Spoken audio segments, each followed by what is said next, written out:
we're finishing up our principles and practices conversation. Thank you so much to Dr. Tracy Brown for taking a section of it last week. It's so interesting. We have these conversations on the minister's listserv. Apparently, the first 4 Sundays were basic principles of the science of mind was Dr. Ernest Holmes in 1954. Giving a series of talks, introductory talks in January on the science of mind. And so this is one of the reasons why we do this virtually every January, because we want us to understand that there is a powerful recognition of consciousness. There is an identifiable way of describing reality. And there are tools that we can learn and use in our own lives. We're not here doing something woo-woo. It's not just about feeling good. It's not just, if I just think positively, everything will work out, right? All of those things are partially true. But there's actually a profound understanding of the nature of reality that if we will spend the time to work with and shift the way in which we frame life, the way in which we hold reality, it truthfully changes everything. And so that's what we're here to do, is transform lives. And we transform lives by standing in a different place when we look at and think about what's really going on here and how our life works. And so it's also fundamental to our topic for the year, living from the inside out. Because one of the things we recognize is that all of life is run by this beautiful law of cause and effect, the spiritual principles, and the creative process, and all of these things that we've been talking about over the last 2 weeks. And as we take that up, we really recognize that we participate in authoring our own lives. We're not running the universe. You can put that mantle down. We're not general manager of the universe, and we're not managers of anybody else's life, right? But we are authoring our own lives, and there is so much that we can do when we recognize the spiritual truth of what's going on. It really shifts, and one of the most significant shifts is that we learn to live from the inside out. So we have been talking about the science of mind. As you know, I like to translate that into the science of consciousness. I think that is more indicative of how we would understand it today. And we're talking about principles, practices, methods, and we've been beating the drum of education. How important it is to spend time in learning these things and really diving into it. And yes, you can all do philosophy, whether you like it or not. We're all capable of it. And this is what we study. We study metaphysics. And Ernest Holmes says science of mind is the study of first causes. It is the study of the nature of reality and our place in it. And so that's what we're doing this whole month, to give us a solid ground to stand on. So what is a principle? If you've been coming for the last 4 weeks, if you've been participating with this online, you already know this, but we're repetition, right? That's how this works. So a principle is a fundamental truth or proposition that serves as the foundation for a system of belief, behavior, or for a chain of reasoning. And we all have these foundational principles in our own mind. The question is, have we paid attention to what they are? And do we want to rewrite them into something that really allows us to live in this spiritual point of view? The CSL definition of a practice is the actual application or use of an idea or belief as opposed to the theories relating to it. And there's this fabulous statement that Ernest Holmes says. He says, in this kind of thought, we indulge in way too much theory and too little practice. We like talking about it, don't we? I'm one with spirit. Oh, it's all love. And it's wonderful. And I'm going to, right? And every once in a while, I find myself making exactly the same rookie mistake over and over and over and over again, which is talking about it and then being confronted in something in my own life and going right back to the old ways. Right? And that's the moment of application, to apply it rather than just to live by the theories. And then, of course, we teach all kinds of methodology, lots of methods, which are systematic procedures, techniques, or modes that help us practice principles. So these methods can be applied to lots of the different practices. They're not like a one-to-one relationship, but there are these practices that we do focus on in our programs to help us apply the principles. So these three things nest together. So we've been talking about the various principles and practices kind of in chunks, and we're on the last chunk. And the last chunk that we think, of course, is, I don't know, it's probably always the most interesting, oopsie, and that is, who are we? Who are we in this grand scheme of things? Who are we is a fundamentally important question, and it's so important to think about the place we stand from which we answer the question. Are we traumatized people who are wounded? Are we people who are making something happen in our life? Are we in alignment with the infinite reality, allowing it to flow through us? Are we co-creators? Do you see the answer to that question, the different ways in which we answer that question, differentiates the ways in which we engage with our own life. Are we victims of circumstances, or are we, in fact, authors of the experiences that we're having? Who are we? And all of these beautiful images right here are images of our children, our Joy Village program before the pandemic. And one of the things that we know is that when you look at a young child, you see something true, don't you? Right? You see something true, something powerful. And there is that glimmer of light. And And the question is, how does that glimmer of light mature into a self-conscious being?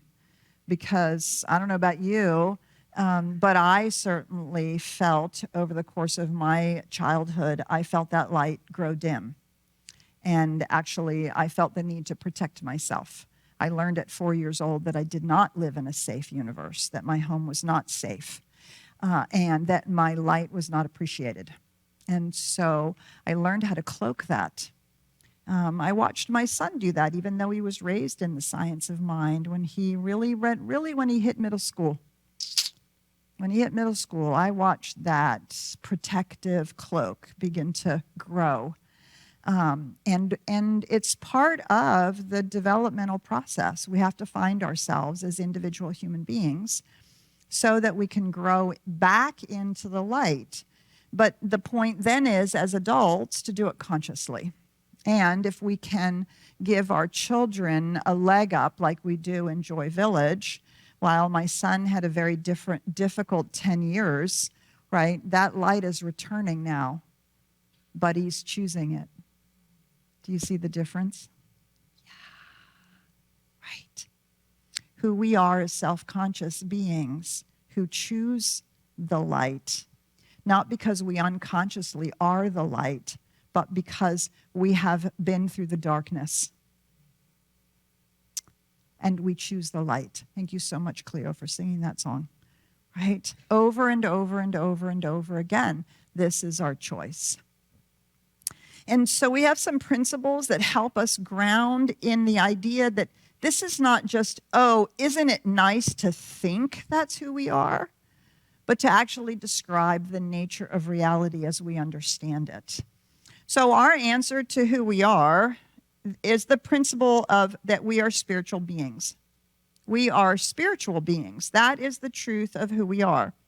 The one infinite reality is both transcendent and immanent. So everything that we've done up until this point, all the principles that we've been exploring, all have to do with a transcendent life, the infinite reality beyond form and creation that is not being created by human beings. So here we are as us.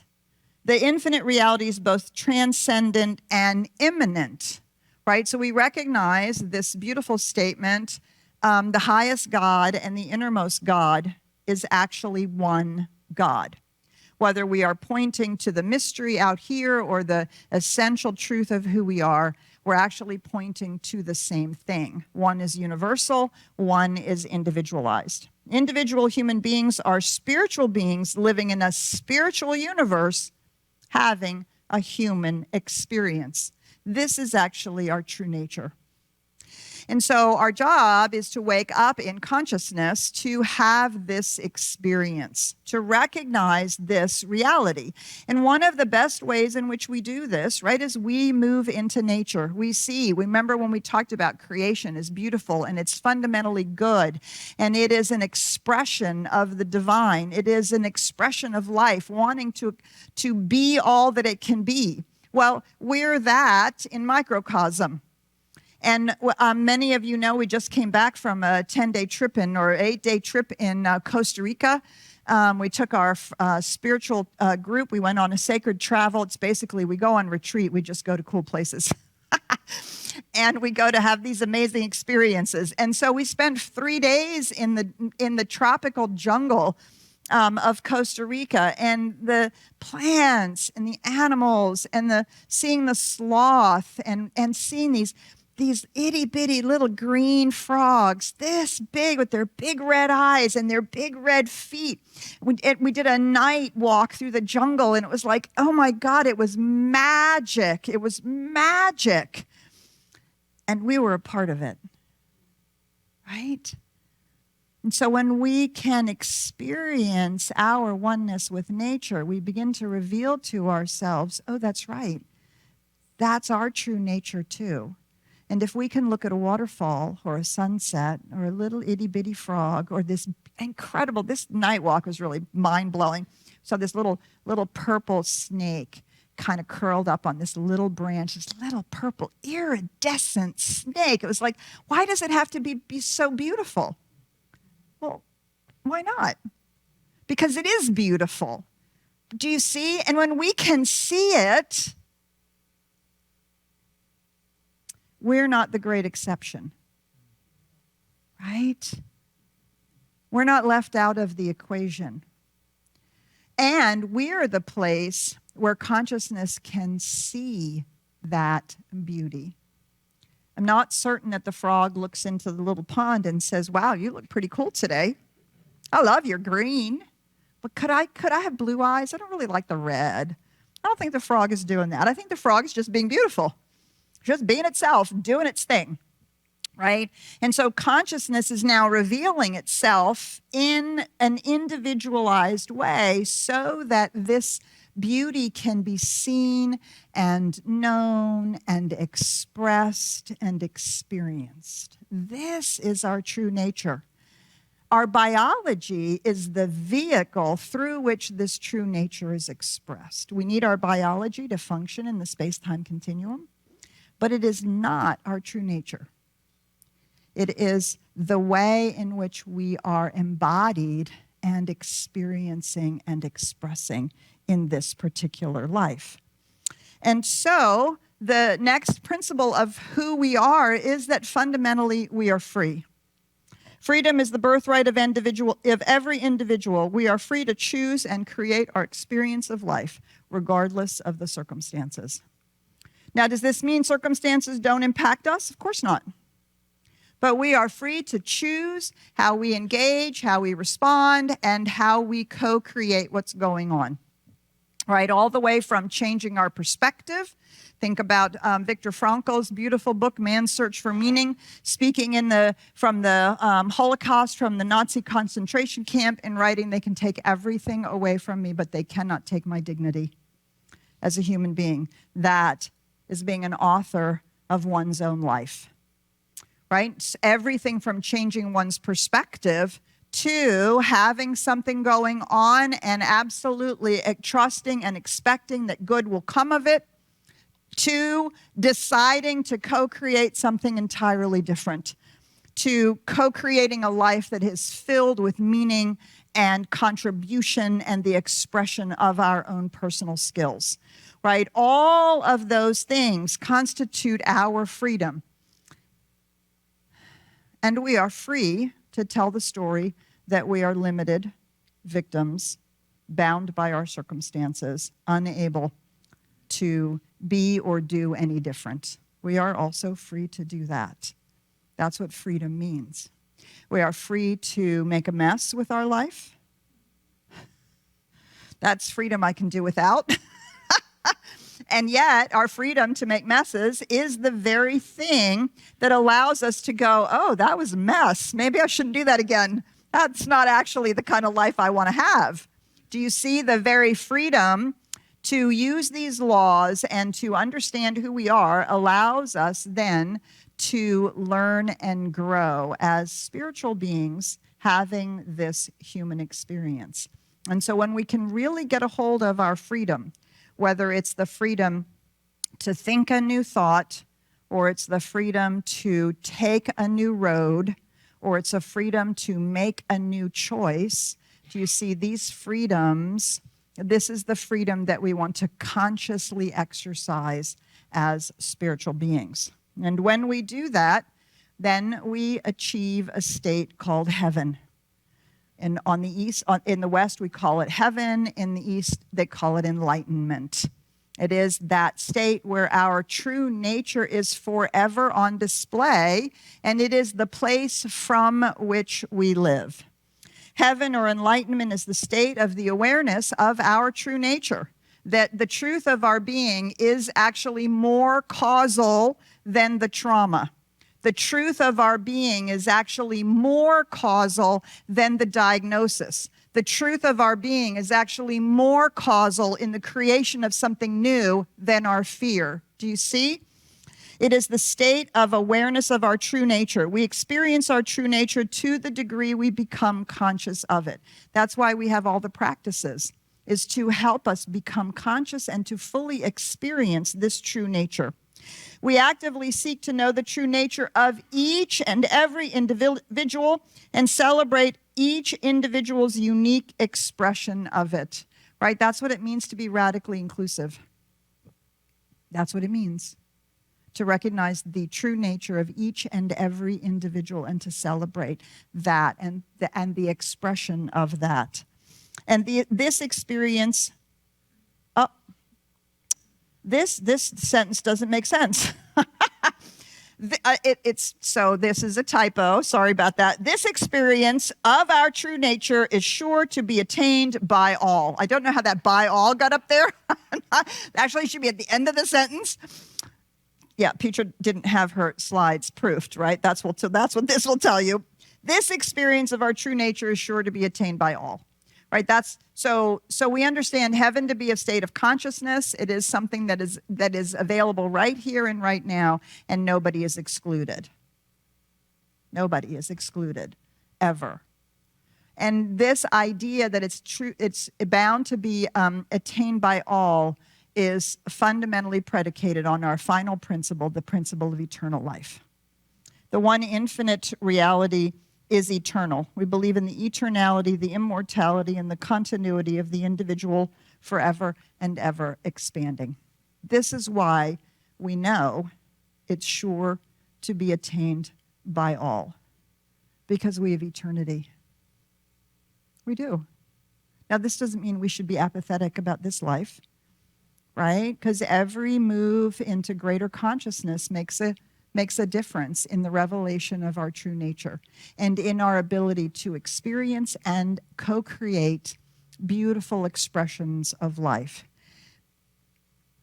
But the truth is, this isn't the only chance we get. If we are immortal, eternal, and continuing on, we were before we were born and we will be after we die. This we can be assured of. And because we can be assured of that, we can be assured that we will continue to grow in our consciousness. We will continue forever to grow in our expanded experience of this true nature, of ourselves, of each other, of life. And as our consciousness expands and grows, right, that whole experience of life continues to expand and grow. So while we don't have to be afraid of the outcomes of what's happening next, we can really trust that just as we are developing here, so we will continue forever to develop and grow. It is actually an infinite universe and an infinite reality. And so if we are individualized expressions of that infinity, do you see there is an infinite expansion that is available to us? Do you see? There's no limits to that, which means that we must have eternity to continue to expand into that infinite nature. This is the truth of who we are. We don't have to earn it. Can't be lost. We can't get out of it. Can't be taken away. Oh, we can forget. We can turn our back on it. But there's nothing outside of us or in the infinite that is removing us from it. Nothing. And our acceptance of it, right, going back to our true nature, heaven and enlightenment is the state of awareness of our true nature, right? And so all the practices and all these things, the methodologies are all about exploring and growing our awareness of our true nature so that we can live from it. So how do we discover our true nature and our purpose? These become some more of the practices that we talk about and that we teach you how to do in all of our classes. Or different classes have different focuses. Foci, is that right? Oh gosh, I'm so educated. So that's what all of our, every class has its individual focus, and so to really experience our true nature, we really do believe in direct revelation. If you are an individualized expression of this one infinite reality, your true nature can be directly revealed to you. Now, this doesn't mean you download like a new poem, or it doesn't mean you download a business plan. That's something else that's going on. But direct revelation is the awareness and the experience that we have. We've talked about meditation in the past. It's the awareness and the experience that we have of this true nature, as well as of how this true nature operates. As individualized expressions of the one, we have access to the wisdom and intelligence of the ultimate reality. It flows through us, as us, to the degree that we become aware and conscious of the impress of universal spirit. It is available through our intuition and can be intentionally cultivated, this awareness. And it takes practice. That's why we have practices, because it takes practice to cultivate that awareness and to allow our egoic fears or needs or figuring it out the way it's going to be, allowing that to fade so that direct revelation can really flow through us. One of our primary practices, some of you are really experiencing this. Those of you who are in Carol Merlot's visioning course, we do a visioning course every year. It's an extraordinary technology that consciously opens us to be receptive to the impressive universal spirit. You want to know how to do this? Take the visioning course. We do it every year. It is the practice of cultivating the field of consciousness and illuminating what wants to emerge into form without our own preconceived ideas or limitations. It's a powerful technology. It's a powerful method that really allows us to tap into this direct revelation. Another way that we practice direct revelation and this experience of our true nature is through compassion. Our true nature is ultimately connected because we recognize our true nature recognizes oneness. Our true nature and your true nature is the same true nature, and it's the same nature as nature, and it's the same nature as the infinite. Do you see? And so that allows us to begin to become more compassionate when we see other people behave poorly,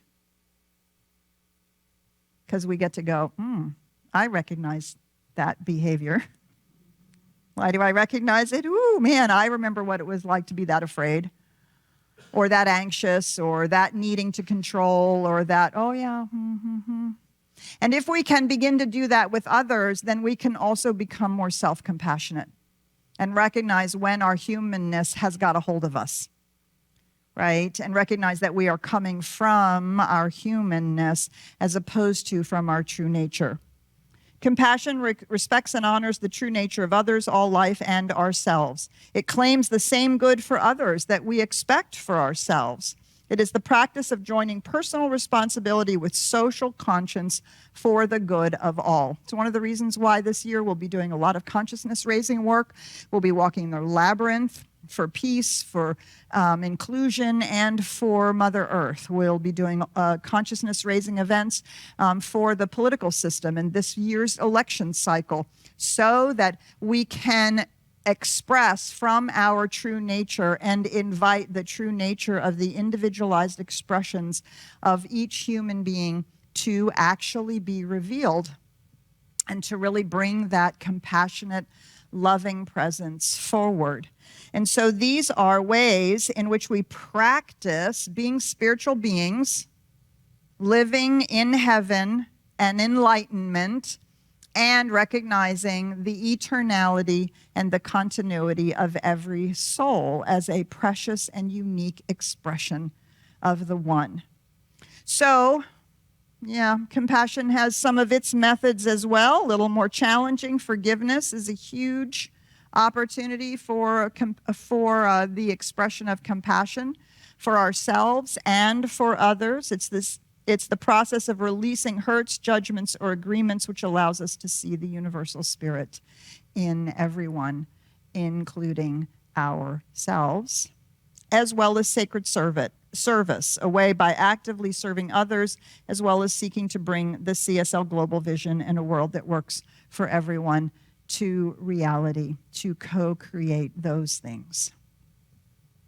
So I know it's been a lot over these last 4 Sundays. There's a lot of information. There's a lot going on. This is why we have a massive program. We have an education program. We have all the workshops we do. We have lots of experiences in which we go deeper. And we invite you to pick a minimum of 1 or 2 every single year, because I'll tell you, those people have been around for a long time who go, oh, I think I've got it. I'm going to go about my life. Right? And then 2 years later or 3 years later, there's like, wait, I think I forgot some of it. Right? And it's that consistent practice. It's that consistent practice. If you're new to it, dive into classes. We have Change Your Thinking, Change Your Life coming up in February. We have and Universal Spiritual Principles and Practices coming up, I think, in later. You can find it on our website, and these are the basic introductory classes. We go through these principles, but we dive deeply into it, and we really talk about how can we work with them, and how do they change our lives. And so this is how, and also you get a cadre, a cohort of people. Once you start getting in these classes, if you're new to CSL Dallas and you get into these classes, you get a cohort and you start going through the classes together. And let me tell you, over a couple of years, when somebody says to you, oh my God, I see your light. I see it. I see it. It's so different than it was when we started classes before. And you're going to go, yeah, and I feel it too. There's something magical about building that community that you walk with and you fall down and you're like, oh, and I just had a hard conversation, and oh, I didn't do it right, and oh, I really messed up. And it's okay. We're here, right? You build a cohort of people that you go through these classes with. It's an extraordinary experience of building a community of spiritual support. And so this is why we have this education program. We also have a lot of classes that you can take online. We have our e-courses. For those of you especially who have taken some of the introductory courses, there's some fabulous e-courses there, some shorter things, longer things, if that's a little more convenient for your schedule. Please do check it out. It's all in service to you living this, living it and having that continually transforming life. So final thoughts. Ooh, that's a lot of words. I don't know why I put that many words on a screen. You're not supposed to put that many words on the screen. Okay, but this is really important. We say science of mind is open at the top. It's really important. It's not necessarily open on the sides. So let me tell you what that means. We're not open on the sides because we have a particular map of reality and a particular way of thinking about it that we teach. It's not the only way. It's not necessarily even the best way, but it is a way that works with causal reality and our true nature. We don't teach Reiki. We don't teach energy work. We don't teach tarot cards. We don't teach crystals. We don't teach master gardening. There's a lot of things we don't teach. But they're all perfectly wonderful ancillary explorations that you are doing in your own life, that you are doing on your own. And you will find the ways to integrate it, whether it's therapy or psychology or physical health or all of these things, right? All of it it's all part of the one, right? It's all part of the one. It's all the part of the intelligence of the universe. Right? So all of these things are available, and they are all at whatever is the exploration that feels is in alignment with your unique way of taking all of this up. We are open in the top because we're constantly looking for new articulations and new understandings of psychology, science, religion, and philosophy. Because we are new language. Like now we use, I like to use consciousness instead of mind. I think that really opens something up. So we're open at the top because we're constantly seeking to expand our understanding based on our experience, not just on nice words and theories. So, final thought. The purpose of the practices is to embody our spiritual principles. We have to live it. Not too much theory, not enough practice. We want to live it, and it should make a difference in our lives. 5 years from now, our lives should feel appreciably happier, healthier, more whole, and a more open expression of who we are. This embodiment is a natural and spontaneous response to life, which is in alignment with science of mind principles. There are many methods to practice and apply spiritual principles in everyday life. Ongoing proficiency and expansion of spiritual practices nurtures the application and embodiment of our spiritual principles. Exploring additional methods to deepen our understanding and practice that are in alignment with our spiritual principles is valued and encouraged. Just because we don't teach it here doesn't mean it doesn't have value. Doesn't mean this is better or worse than the other things that we all are exploring and using in our own lives. What you can trust from CSLDallas is that we will go deeper and deeper and deeper and deeper into the science of mind and consciousness. We will go deeper into our understanding of our true nature, and we will invite the co-creation of for you to really build your best life as you personally understand it. All of those other things are all encouraged, valued, welcomed. Do not believe for a moment because we don't teach it here means there's something wrong with it, or we don't like it, or you shouldn't be doing it, or there's none of that.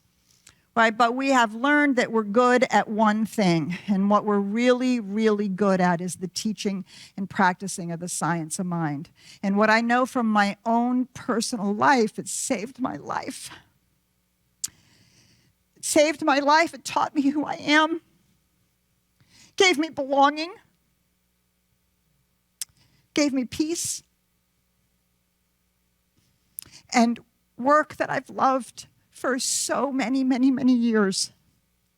And I want that for you. That's why we do what we do. I want that for you.